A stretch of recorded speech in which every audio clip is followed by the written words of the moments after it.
Well, it was a case of sticking to the plan from the Reserve Bank today. We duly got the 50 basis point cut to the official cash rate that nearly everyone was expecting prior to today, and that they themselves had steered us towards way back in November when they last met. So that takes the cash rate down to 3.75, quite a way below the previous peak of 5.5% last year. Now, the juicy bit in today's announcement was always going to be what the Reserve Bank said about the path for interest rates from here for the rest of this year. So a couple of points on that. The first is that the Reserve Bank was quite clear that they think there is more work to do in bringing interest rates down.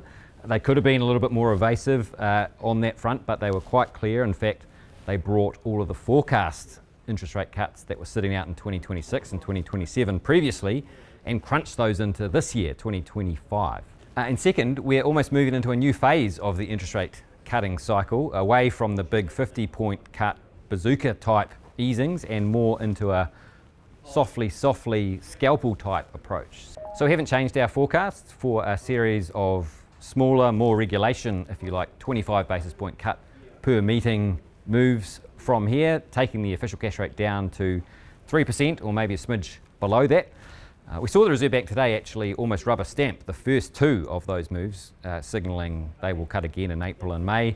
Thereafter, things get a bit more murky and uncertain. So there was a lot of interest in what the Reserve Bank was going to do today, not necessarily because the decision itself was uncertain or hotly contested, but more because there's a whole bunch of people with mortgages due to refix over the coming 6 months. About 50% of the entire mortgage book, in fact, will go through a refix in the coming 6 months. So what does this mean for refixing? First, there was nothing in the announcement to change our existing expectation that particularly those shorter term mortgage rates, terms from 6 months to a year, maybe out to 2 years, can still fall a ways from here. An OCR of around 3% would imply those rates heading down towards 5%. So that general outlook, while always subject to change, I think does provide a bit more breathing room for those looking at when and for how long they might fix over the coming few months.